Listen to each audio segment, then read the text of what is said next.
6 भाग 2 के अंतर्गत दिनांक 17/3/2023 को 5:30 बजे के मध्य ओम परिसर गठौदा थाना मड़ोताल जिला जबलपुर में अमरदीप केशव रानी एवं पूजा द्विवेदी को लोक स्थान पर मां बहन की अश्लील गालियां देकर क्षोभ कारित करने एवं पीड़ित अमरदीप केशव रानी को फावड़ा जैसे आक्रामक आयुध के तौर पर उपयोग में लाए जाने से मृत्यु कारित होना संभव है से मारकर स्वेच्छा घोर आपत्ति कारित करके पूजा द्विवेदी के घर की खिड़कियां एवं दरवाजे के कांच तोड़कर करीब 20,000 की क्षति कर दृष्टि कारित करने तथा अमरदीप केशव रानी एवं पूजा द्विवेदी को भयभीत करने के आशय से जान से मारने की धमकी देकर आपराधिक अभित्रास कारित करने का अभियोग है।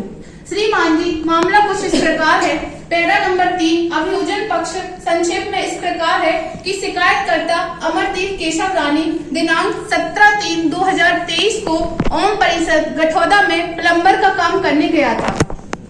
दिन के करीब 3:30 बजे अभियुक्त ओम परिसर में पूजा द्विवेदी से गाली गुप्तक कर रहा था एवं उसके घर में पत्थर फेंक रहा था, जिससे उसके घर की खिड़की एवं दरवाजा टूट गए। अमरदीप द्वारा अभियुक्त को मना करने पर अभियुक्त उन दोनों को मां बहन की गंदी गंदी गालियां देने लगा। अभियुक्त ने फावड़ा उठाकर अमरदीप को मारा, जो उसके बाएं तरफ सिर के पास लगा, जिससे उसे चोटें आई तथा अभियुक्त ने रिपोर्ट करने पर जान से मारने की भी धमकी दी। थाना बड़ौताल में शिकायत करने पर अभियुक्त के विरुद्ध अपराध क्रमांक 225/2023 अंतर्गत धारा 294, 324, 427, 506 भारतीय दंड संहिता के अंतर्गत प्राशूरी लेखबद्ध की गई। पुलिस द्वारा पूछताछ करने पर मेमोरेंडम लेखबद्ध किया एवं मेमोरेंडम के आधार पर ओम परिसर में दिनेश प्रजापति के घर के पीछे से एक फावड़ा जब्त कर जब्ती पंचनामा प्राप्ति तैयार किया गया। श्रीमान जी, साक्षीगण के कथन इस प्रकार है। साक्षी क्रमांक 1 पूजा द्विवेदी। इनके बयान अनुसार वह अभियुक्त को पहचानती है, जो पहले उसके घर दूध पहुंचाने का काम करता था। घटना दिनांक 17 मार्च 2023 के दिन करीब 3:30 बजे वह अपने घर में थी, तब अभियुक्त आया और उसके घर की खिड़की और दरवाजे में पत्थर मारने लगा, जिससे खिड़की का कांच एवं दरवाजा टूट गया था। जब अभियुक्त फावड़ा लेकर आया तो अमरदीप ने बीच बचाव किया, तब अभियुक्त ने अमरदीप के सिर में फावड़ा मार दिया। पूजा द्विवेदी ने अपने कथनों में कहा कि अभियुक्त गाली गलौज कर रहा था और रिपोर्ट करने पर जान से मारने की धमकी दे रहा था।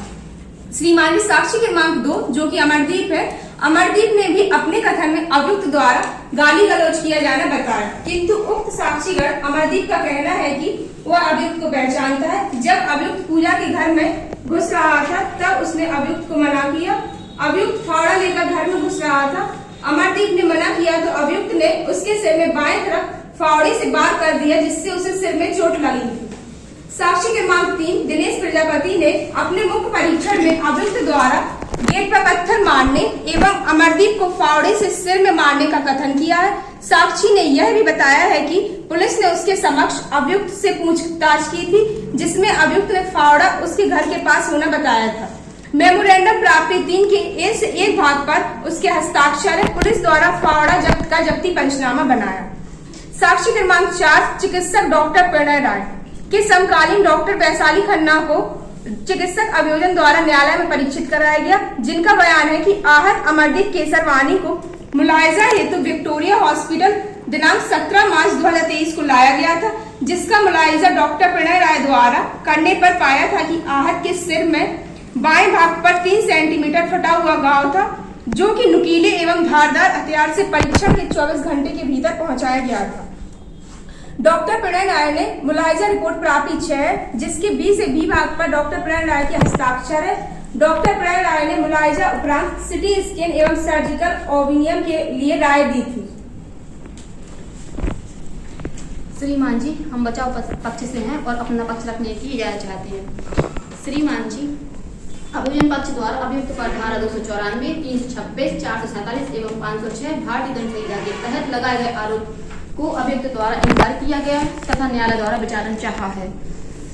श्रीमान जी, जैसा कि पूजा द्विवेदी ने बताया कि वह अभियुक्त को पहचानती है, जो उसके घर पर दूध पहुंचाने का काम करता था, जिससे उसके घर की खिड़की और दरवाजे पर पत्थर मारा था, जिससे खिड़की का कांच और दरवाजा टूट गया था। जब अभियुक्त फाड़वा लेकर मारने के लिए आया तो अमरदीप अभियोजन साक्षी ने बीच बचाव किया।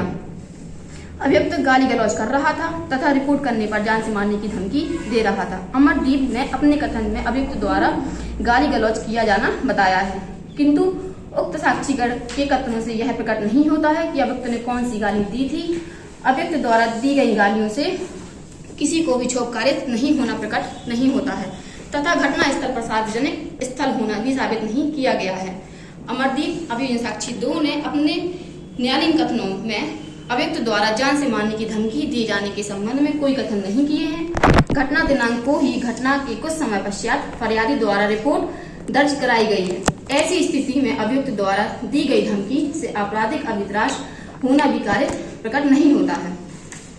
श्रीमान जी, पैरा 9 में उक्त दोनों साक्षी अमरदीप केशरवानी और पूजा द्विवेदी दोनों भी साक्षीगण ने प्रतिपरीक्षण में बचाव में इस आशय को अस्वीकार किया है, अतः अभियुक्त द्वारा कोई घटना कारित नहीं की गई है।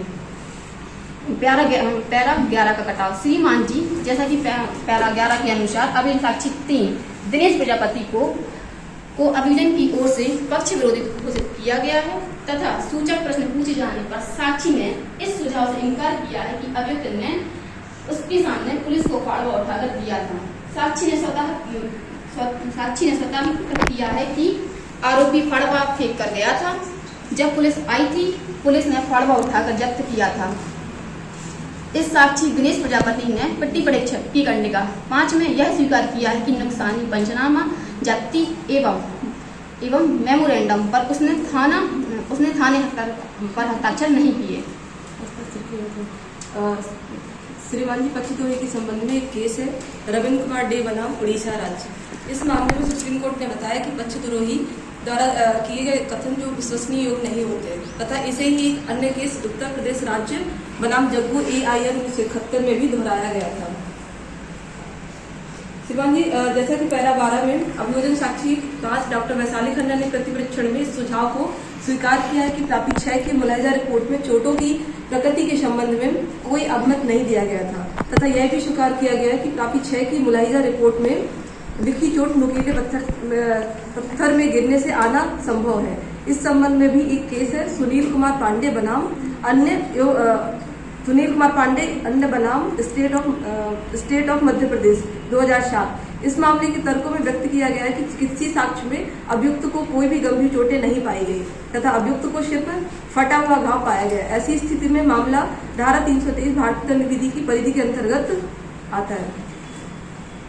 श्रीमान जी, साक्षी प्रकरण विवेचक राजेंद्र प्रसाद अहिरवार प्रार्थी अमरदीप के बताए अनुसार प्रापी 1 की प्रथम सूचना रिपोर्ट लेख किए जाने तथा आहत अमरदीप के बताए अनुसार प्रापी 1 की मुलाहिजा आवेदन प्रापी 6 भरकर अस्पताल भेजने का कथन किया है। साक्षी ने यह भी बताया है कि उसने अभियुक्त को अभिरक्षा में लेकर पूछताछ कर मेमोरेंडम प्रापी 3 लिख किया है। इससे संबंधित केस करमजीत सिंह बनाम स्टेट दिल्ली एडमिनिस्ट्रेशन 2003। माननीय सर्वोच्च न्यायालय ने यह प्रतिपादित किया है कि पुलिस अधिकारी के साक्ष्य को भी अन्य साक्षीगण के साक्ष्य की तरह लेना चाहिए। विधि में ऐसा कोई नियम नहीं है कि अन्य साक्षीगण की पुष्टि के अभाव में पुलिस अधिकारी के साक्ष्य पर भरोसा नहीं किया जा सकता। एक व्यक्ति ईमानदारी से कार्य करता है, यह उपधारणा पुलिस अधिकारी के पक्ष में लेना चाहिए। अच्छे आधारों के बिना पुलिस अधिकारी के साक्ष्य पर विश्वास न करने और संदेह करना उचित न्याय परिपाटी नहीं है, लेकिन यह प्रत्येक मामले के तथ्य और परिस्थितियों पर निर्भर करता है। श्रीमान जी, मैं दिनेश प्रजापति के प्रति परीक्षण में उद्भुत तथ्यों की ओर ध्यान आकर्षित करना चाहूंगी कि मेमोरेंडम एवं जब्ती के साक्ष्य दिनेश प्रजापति द्वारा नुकसानी जब्ती एवं मेमोरेंडम पर थाने के हस्ताक्षर किया जाना बताया है तथा अभियुक्त द्वारा पुलिस को फावड़ा उठाकर देने से इनकार किया है। ऐसी स्थिति में स्वतंत्र साक्षी के समर्थन के अभाव में जब्ती पंचनामा विश्वसनीय नहीं है तथा ऐसी स्थिति में अनुसंधान अधिकारी का साक्ष्य के आधार पर अभियुक्त के प्रति कोई निष्कर्ष नहीं निकाला जा सकता है। श्रीमान जी, भारतीय दंड संहिता की धारा 326 जो कि बताती है कि जो कोई धारा 335 द्वारा प्रदान किए गए मामलों को छोड़कर स्वेच्छा से गोली मारने, छुरा भोंकने या काटने के लिए किसी भी उपकरण के माध्यम से या अपराध के हथियार के रूप में उपयोग किए जाने वाले किसी भी उपकरण के माध्यम से या किसी भी माध्यम से गंभीर चोट का कारण बनता है, अग्नि पदार्थ के माध्यम से, किसी वस्तु से मानव शरीर को सांस लेने, निगलने या रक्त में प्राप्त करने की हानि हो। इस संबंध में एक केस है जो कि जयराम जावाजी साल्वे बनाम महाराष्ट्र राज्य 2012। इसमें जहां यह प्रतीत होता है कि अपीलकर्ता केवल पीड़िता को चोट पहुंचाना चाहता था और जब उसने वास्तव में आग पकड़ ली तो उसने आग बुझाने की कोशिश की। धारा 307 के तहत अपीलकर्ता के अपराध के लिए अपेक्षित मना स्थिति को यह नहीं माना जा सकता कि अभियुक्त द्वारा अपराध नहीं किया गया। अभियुक्त द्वारा भारतीय दंड संहिता की धारा 326 के तहत दंडनीय अपराध किया गया। श्रीमान जी, अभियुक्त द्वारा खिड़की दरवाजा तोड़कर दृष्टि कारित की गई थी। इस संबंध में आईपीसी की धारा 427 के तहत अपराध को साबित करने के लिए इरादा या ज्ञान, संपत्ति को नुकसान पहुंचाना, क्षति पहुंचाना, संपत्ति को तोड़ना या नष्ट करना, खराब करना या जानबूझकर या लापरवाही के कारण संपत्ति को नुकसान आरोपी ने जानबूझकर पहुंचाया हो या राशि की या कीमत 50 रुपए या उससे ज्यादा होनी चाहिए। दृष्टि आईपीसी की धारा 427 किसी व्यक्ति को चल अचल संपत्ति या किसी अन्य संपत्ति को 50 रुपए या उससे अधिक नुकसान पहुंचाया है तो ऐसा करने वाला व्यक्ति अपराधी है।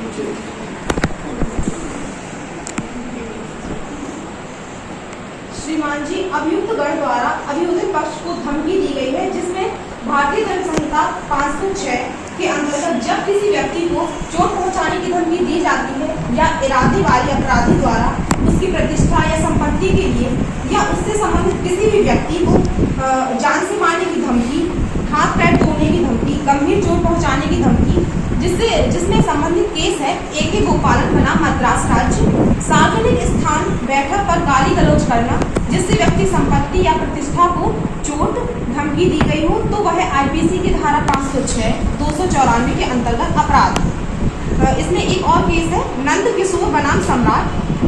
एक कसाई को गौ मांस खरीदना बेचने की धमकी दी गई कि अगर उसने गौ मांस खरीदना या बेचना जारी रखा तो उसे जेल हो जाएगी।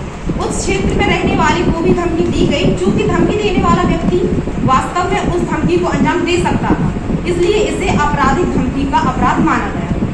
श्रीमान जी, जैसे कि अभियोजन पक्ष द्वारा अभी कहा गया है कि धमकी दी गई थी तथा श्रीमान जी आईपीसी की धारा 506 में 6 के अनुसार धमकी का तभी माना जाता है जब उसका इरादा व्यक्ति को गंभीर चोट पहुंचाने का हो, अर्थात किसी भी धमकी के लिए इरादा का होना महत्वपूर्ण होता है, जो कि हमारे क्लाइंट राहुल यादव का नहीं था। इस संबंध में कुछ मामले इस प्रकार हैं। श्री वसंत बामन प्रधान बनाम दत्तात्रेय विठल साल्वी।